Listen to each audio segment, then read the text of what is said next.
आता बुलेटिनमध्ये पाहूयात काही महत्त्वाच्या बातम्यांचा वेगवान आढावा।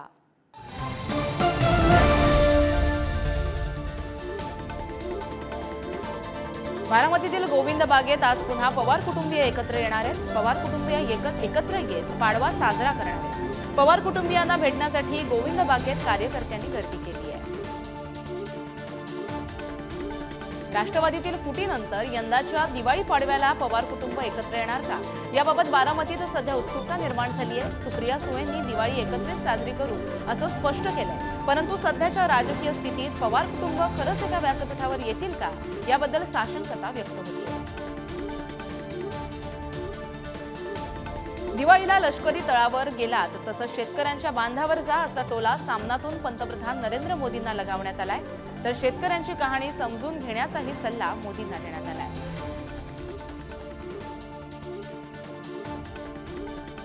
मुख्यमंत्री एकनाथ शिंदेंच्या आदेशानंतर राज्यातील 5 IAS अधिकाऱ्यांच्या तडकाफडकी बदल्या करण्यात आल्या। उपमुख्यमंत्र्यांचे प्रधान सचिव आशिष शर्मांची मुंबई GSTच्या आयुक्तपदी नियुक्ती करण्यात आली आहे। फटाक्यांच्या आतिषबाजीमुळे मुंबईतील वायू प्रदूषणामध्ये मोठी वाढ झाली आहे। बोरिवलीसह मालाड आणि वांद्रे कुर्ला येथील AQX 300 पार गेलाय। CSMT स्थानकाचा पुनर्विकास करताना वायू आणि ध्वनी प्रदूषण होणार नाही याची काळजी घ्यायला सुरुवात केली आहे। यासाठी हवेची गुणवत्ता आणि आवाजाची पातळी तपासण्यासाठी रेल्वे लँड डेव्हलपमेंट अथॉरिटीने काही उपकरणं देखील बसवली आहेत। अतिप्रदूषित शहरात दिल्ली पाठोपाठ आता पुण्याचा दुसरा क्रमांक लागलाय। मुंबई तिसऱ्या तर अहमदाबाद चौथ्या स्थानावर आहे। दिवाळीत होत असलेल्या फटाक्यांच्या आतिषबाजीचा प्रदूषणावर चांगलाच परिणाम होताना दिसतोय।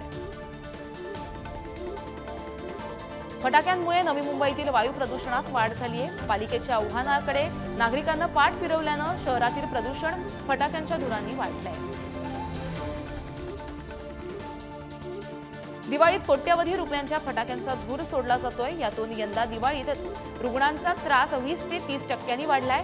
यात 10 ते 15% दम्याचे नवे रुग्ण आढळून आले। लक्ष्मीपूजनाला फटाक्यांच्या आतिषबाजीमुळे शहरातील ध्वनी प्रदूषणातही मोठ्या प्रमाणात वाढ झाली आहे। यात आवाजाची मर्यादा 55 ते 65 डेसिबल असताना त्याचं प्रमाण आता 92.5 डेसिबलवर गेलंय।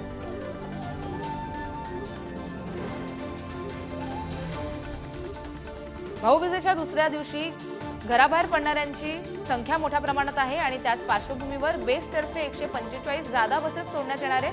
प्रवाशांची अतिरिक्त गर्दी लक्षात घेता बेस्टने हा मोठा निर्णय घेतला आहे। दिवाळीनिमित्त घराबाहेर पडलेल्या मुंबईकरांना गर्दीचा सामना करावा लागलाय। रविवारी वेळापत्रकात झालेल्या बदलामुळे सोमवारी देखील प्रवाशांची गैरसोय झाली आहे, तर आजही रविवारचंच वेळापत्रक चालवण्यात येणार आहे। मुंबईतील दिवाळी पहाट कार्यक्रमात आशिष शेलारांनी हजेरी लावली आहे। यामुळे त्यांनी राम मंदिराबद्दल टीका करणाऱ्यांची सुबुद्धी देण्याचं वक्तव्य केलं, तर 22 जानेवारी रोजी अयोध्येला स्पेशल ट्रेन सोडणार असल्याचीही माहिती त्यांनी यावेळी दिली।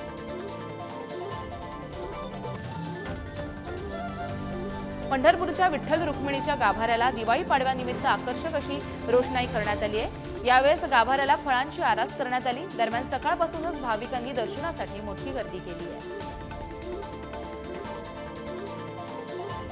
पुण्यातील सारसबागेत आज पहाटेच पुणेकरांनी दिवे आकाशात सोडून पाडवा सण साजरा केला।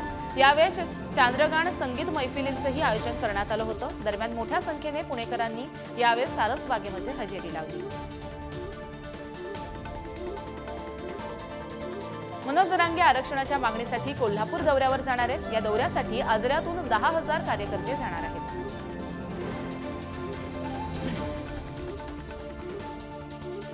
मनोज जरांगे यांची कोल्हापुरात होणारी सभा राज्यासाठी दिशादर्शक ठरेल असा विश्वास कोल्हापूर सकल मराठा समाजाचे समन्वयक वसंतराव मुळीक यांनी व्यक्त केलाय। दसरा चौकातील साखळी धरणे आंदोलनस्थळी ते बोलत होते।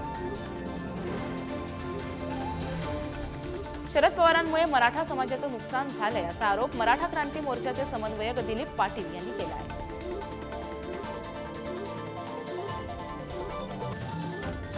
पंढरपूरमध्ये 550 कुणबी दाखले सापडलेत।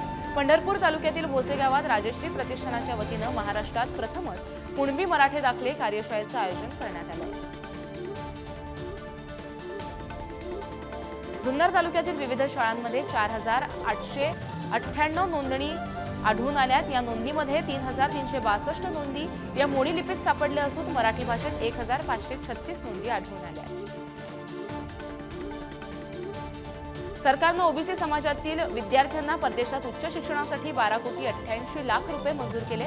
मराठा समाजातील तरुणांसाठी सारथी आणि अण्णासाहेब पाटील मराठा आर्थिक विकास महामंडळाला भरघोस निधी दिल्यानंतर सरकारनं हा मोठा निर्णय घेतला आहे। वसतिगृहातील प्रवेशापासून वंचित राहणाऱ्या धनगर समाजातील विद्यार्थ्यांसाठी स्वयं योजना सुरू करण्यात आली आहे। मात्र या योजनेपासून धनगर समाजाचे विद्यार्थी वंचित राहणार आहेत। मात्र माहितीच्या अभावामुळे गेल्या 4 वर्षात एकही विद्यार्थ्यानं यासाठी अर्ज केलेला नाही। कुस्ती संघटनेचे 2 गट पडल्यानंतर महाराष्ट्र केसरी 2 वेळा भरवली जाते, पण यावरून आता वाद सुरू झाला। पुण्यानंतर धाराशिवमध्ये दुसरी स्पर्धा होणार आहे। मात्र भारतीय कुस्ती महासंघानं धाराशिवच्या कुस्ती स्पर्धेत सहभागी झाल्यास कारवाईचा इशारा दिलाय। शरद पवार आणि उपमुख्यमंत्री देवेंद्र फडणवीस एकाच मंचावर येण्याची शक्यता आहे। हातकणंगले येथील संजय घोडावत विद्यापीठात मुख्याध्यापक संयुक्त महामंडळाचं 17 आणि 18 नोव्हेंबरला अधिवेशन होणार आहे। या अधिवेशनाला हे दोघंही उपस्थित राहणार आहेत।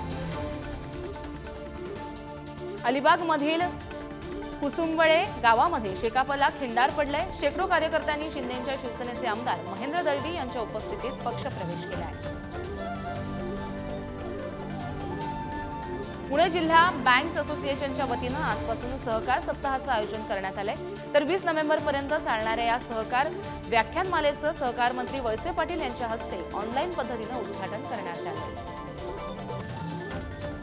कोल्हापुरात सारथी संशोधक विद्यार्थ्यांचं साखळी उपोषण सुरू आहे। दरम्यान उपोषणकर्त्यांनी उच्च शिक्षण मंत्री चंद्रकांत पाटील यांची भेट घेतली। यावेळी लेखी निवेदनाशिवाय आंदोलनातून माघार नाही अशी भूमिका विद्यार्थ्यांनी स्पष्ट केली आहे। थेट पाईपलाईन योजनेला विविध कारणांनी लागलेल्या गळतीचं काम काल रात्री पूर्ण झालं। यामुळे कळंबावाडी धरणातून कोल्हापूरला पाणीपुरवठा सुरू करण्यात येणार आहे। आज पुईखिडी जलशुद्धीकरण केंद्रात पाणी येईल। कोल्हापूरमध्ये थेट पाईपलाईनमुळे वर्षाला 15 कोटींचे बचत होणार आहे। कळंबावाडी धरणातून शहराला थेट पाईपलाईनद्वारे पाणीपुरवठा सुरू झाल्यावर उपसा केंद्र बंद करण्यात येणार आहे। त्यामुळे फक्त कळंबावाडीतील वीज बिल भरावं लागणार आहे। ग्रामीण भागात पिण्याच्या पाण्याच्या टंचाई निर्माणार्थ 5 कोटींचा निधी मंजूर झालाय, तर तो वितरितही करण्यात आला। पाणी पुरवठा आणि स्वच्छता विभागानं हा मोठा निर्णय घेतला आहे। ऐन थंडीत मुंबई आणि कोकणात पावसाचा इशारा हवामान विभागानं वर्तवलाय। पुढील 24 तासात मेघगर्जनेसह जोरदार पाऊस बरसण्याचा अंदाज व्यक्त करण्यात आला आहे। अरबी समुद्रात कमी दाबाचा पट्टा तयार झाल्यानं मुंबईसह दक्षिण कोकणातील काही भागात पावसाची शक्यता आहे, तर कमाल तापमानात घट होत असल्यामुळे कोकणात गारठ्याचं प्रमाण वाढणार असल्याचा अंदाज हवामान विभागानं वर्तवला आहे। नाशिक जिल्ह्यात थंडीचा जोर वाढला असून गेल्या 48 तासात नाशिकच्या पाऱ्यात 3.8 अंशांची घसरण झाली आहे, तर दिवाळीनंतर पाऱ्यात अधिक घसरण होईल असा अंदाजही हवामान विभागानं वर्तवला आहे।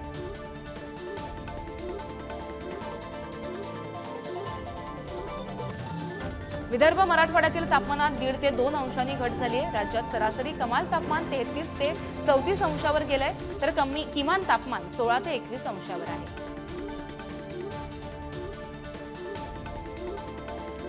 अवकाळी पावसाने खरीपातील काढणीस आलेल्या पिकांचं प्रचंड नुकसान केलंय। राज्यातील 5 जिल्ह्यातील 1293 हेक्टरवरील पिकांना याचा फटका बसला आहे। आंबेगावमधील नुकसानीचे लवकरात लवकर पंचनामे करावेत अशी सूचना सहकार मंत्री दिलीप वळसे पाटलांनी दिल्या आहेत। राजपूर येथील अवकाळीनं बाधित भात शेतीच्या पाहणी वेळी ते बोलत होते। शेतकऱ्यांच्या आत्महत्या रोखण्यासाठी सरकारनं प्रयत्न करावेत, तर दुसरीकडे उत्पादन खर्चावर आधारित भाव शेतकऱ्यांना मिळावेत अशी मागणी आमदार रोहित पवार यांनी केली आहे। पुणे जिल्ह्यात शेतकऱ्यांनी मोठ्या प्रमाणात टोमॅटोची लागवड केली आहे, मात्र टोमॅटोवर ऊस तोडणीमुळे मावा किडीची लागण झाली आहे। यामुळे शेतकऱ्यांमध्ये चिंतेचं वातावरण निर्माण झालं आहे। दिवाळीत झेंडूच्या फुलांची आवक वाढल्यानं दरात मोठी घसरण झाली आहे। समाधानकारक दर न मिळाल्यामुळे झेंडू उत्पादक शेतकरी नाराज आहेत। इंदापूरमध्ये ढगाळ वातावरण घटल्यानं द्राक्ष उत्पादक शेतकऱ्यांना दिलासा मिळालाय। इथल्या काही बागा मोहरातून बाहेर पडल्यात तर काही बागा मोहरातच असल्यामुळे अचानक वातावरणात झालेल्या बदलामुळे शेतकऱ्यांच्या चिंतेमध्ये वाढ झाली आहे। एकीकडे कारखाने तोट्यात आहेत म्हणतात तर मग चेअरमनला 48 ते सीईओला 40 लाख पगार कसा देता, असा सवाल स्वाभिमानी माजी खासदार राजू शेट्टींनी केलाय। खाल्ल्या मिठाला जागा नाही तर तुकड्याला महाग व्हाल असा इशारा सुद्धा त्यांनी दिला आहे। कागलमधील मुरगुड येथे स्वाभिमानी शेतकरी संघटनेचे नेते राजू शेट्टी यांची जाहीर सभा पार पडणार आहे।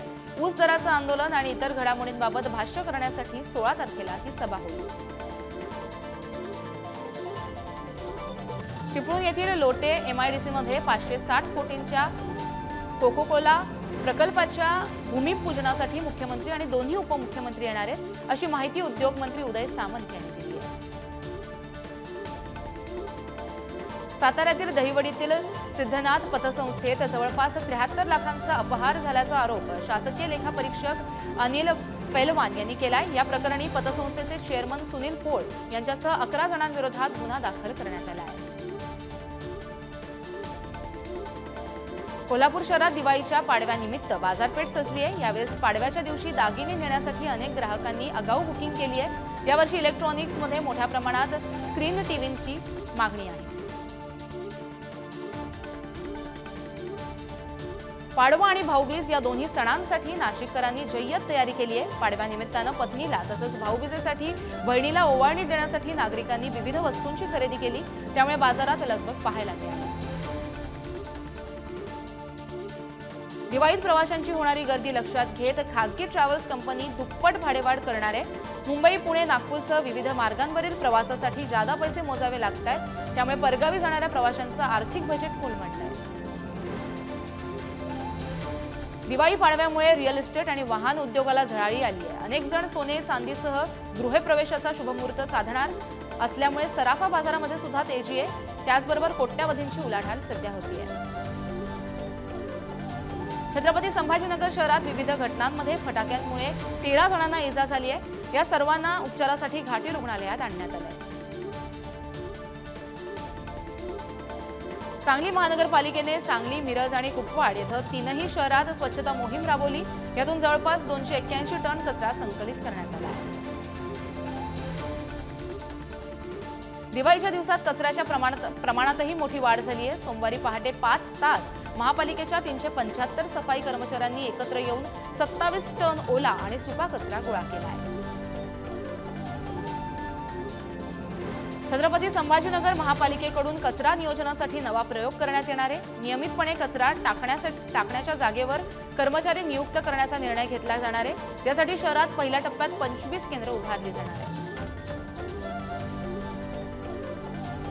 इचलकरंजी महानगरपालिकेच्या वतीनं स्वच्छता मोहीम राबवण्यात आली आहे। यातून 130 टन कचरा गोळा करण्यात आलाय, त्यामुळे दिवाळीच्या दुसऱ्या दिवशी शहर स्वच्छ दिसतं।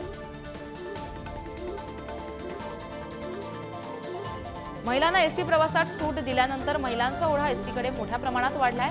एका महिन्यात 12,64,847 महिलांनी विविध ठिकाणी सवलतीत प्रवास केला आहे। धनत्रयोदशी दिवशी एसटीच्या सातारा विभागाची चांगलीच दिवाळी झाली आहे। साताऱ्यात 11 आगाराच्या 686 बसमधून 1,02 लाखांचं उत्पन्न प्राप्त झालंय।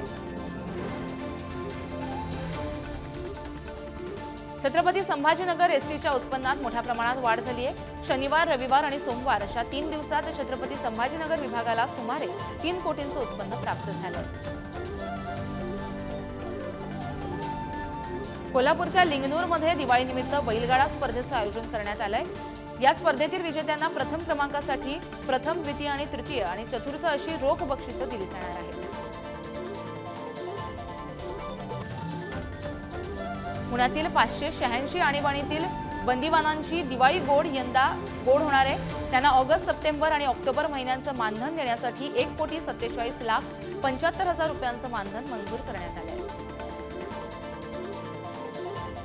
दिवाळीत एकीकडे मुंबईकर फटाक्यांची आतिषबाजी करत होते, मात्र दुसरीकडे या आवाजाचा त्रास प्राणी आणि पक्ष्यांना होताना दिसतोय। आज दीपावली पाडवा असल्यानं मुंबईतील सर्व शासकीय आणि महानगरपालिकेचं कोविड लसीकरण केंद्र बंद राहणार आहे।